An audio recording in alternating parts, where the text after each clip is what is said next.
Hi, ನಿಮ್ಮಲ್ಲಿ ಕೆಲವ್ರಿಗೆ doubt ಇರುತ್ತೆ ಹಿಸ್ಟ್ರಿನ ಯಾವ ಥರ ಓದೋದು ಅಂತ. ಸೊ ಎಸ್ಪೆಷಲಿ UPSC ಅಂತ ಎಕ್ಸಾಮ್ಗಳಿಗೆ ಹಿಸ್ಟ್ರಿ ಯಾವ ಥರ ಓದೋದು ಅಂತ. ಸೊ ನನ್ನ ಎಕ್ಸ್ಪೀರಿಯೆನ್ಸಲ್ಲಿ ನನ್ನ ಎಕ್ಸ್ಪೀರಿಯೆನ್ಸ್ನ ಶೇರ್ ಮಾಡ್ತೀನಿ. ನನ್ನ 1 ಇಯರ್ ಪ್ರಿಪ್ರೇಷನಲ್ಲಿ ನಾನು ಹಿಸ್ಟ್ರಿ ಓದಿದ್ದು ಯಾವ ಥರ, ಬಟ್ ಓದಬೇಕಾಗಿರೋದು ಯಾವ ಥರ.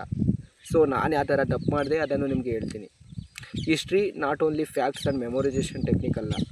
ಯಾವ ರಾಜರು ಕೇಳಲ್ಲ. ಮತ್ತು ನೀವು ಅನ್ಕೋತೀರಾ ಹಿಸ್ಟ್ರಿಗೆ ಆ ರಾಜರು ಈ ರಾಜರು ಕೇಳ್ತಾರೆ, ಈ ಥರ ಅವರ ಸ್ಟೆಪ್ ವೈಸ್ ಎಲ್ಲ ಫುಲ್ ಓದ್ಕೊಬರ್ಬೇಕು. Okay, it's good, but UPSC ಕೇಳೋದು concept and also understanding of the history. ಹಿಸ್ಟ್ರಿನ ನೀವು ಓದೋಕ್ಕಿಂತ ಮುಂಚೆ ಹಿಸ್ಟ್ರಿ ಯಾವ ಥರ ಇದೆ ಅಂತ ಒಂದು ಸ್ವಲ್ಪ ಅಂಡರ್ಸ್ಟ್ಯಾಂಡ್ ಮಾಡ್ಕೊಳ್ಳಿ. ಸೊ UPSC ಕ್ವಶನ್ ತೆಗೆದು ನೋಡಿ. ನೀವು UPSCಲಿ ಯಾವತ್ತೂ ಫ್ಯಾಕ್ಟ್ಸ್ ಜಾಸ್ತಿ ಕೇಳಲ್ಲ. ಕೇಳ್ತಾರೆ, ಒಂದು 2-3 ಕ್ವಶನ್ ಕೇಳ್ತಾರೆ. ಎಸ್ಪೆಷಲಿ ಫ್ಯಾಕ್ಟ್ಸ್ ಕೇಳೋದಕ್ಕಿಂತ ಮುಂಚೆ ಕಾನ್ಸೆಪ್ಟ್ ಕೇಳ್ತಾರೆ. ಫಾರ್ ಎಕ್ಸಾಂಪಲ್, ಹರಪ್ಪ ಸಿವಿಲೈಸೇಷನ್ ಅಂತ ಅಂದರೆ ಹರಪ್ಪ ಆ್ಯಂಡ್ ವೇದಿಕ್ ಕಲ್ಚರ್ನ ಕಂಪೇರ್ ಮಾಡ್ತಾರೆ. ಆ್ಯಂಡ್ ಆಲ್ಸೋ ಮಾಡರ್ನ್ ಹಿಸ್ಟ್ರಿ ತಗೊಂಡ್ರೆ ನಿಮಗೆ ಮಾಡರ್ನ್ ಹಿಸ್ಟ್ರಿಗೆ ಬಂದರೆ ಮಾಡರ್ನ್ ಹಿಸ್ಟ್ರಿ ನಿಮಗೆ ಫುಲ್ಲು ಡೀಟೇಲ್ಸಾಗಿ ಕೇಳಲ್ಲ. ಆಲ್ಮೋಸ್ಟ್ POQs ರೆಫರ್ ಮಾಡಿ. ಆ್ಯಂಡ್ ಆಲ್ಸೋ ಏನು ಮಾಡಿ ಅಂದರೆ ಕಥೆನ ಅರ್ಥ ಮಾಡ್ಕೊಳ್ಳಿ, ಹಿಸ್ಟ್ರಿ ಕಾನ್ಸೆಪ್ಟ್ನ ಅರ್ಥ ಮಾಡ್ಕೊಳ್ಳಿ, ಹಿಸ್ಟ್ರಿನ ಅಂಡರ್ಸ್ಟ್ಯಾಂಡ್ ಮಾಡ್ಕೊಳ್ಳಿ. ಆಗ ಮಾತ್ರ ಸಾಧ್ಯ.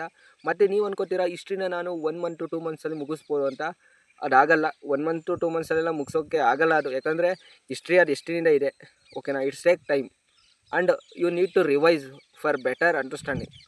ಸೊ ಹಿಸ್ಟ್ರಿ 2 ತಿಂಗಳಲ್ಲಿ ಓದ್ತೀರಾ, ಮತ್ತು 3ನೇ ತಿಂಗಳಿಗೆ ಅದು ಅರ್ಥ ಆಗಲ್ಲ. Because it's need revision.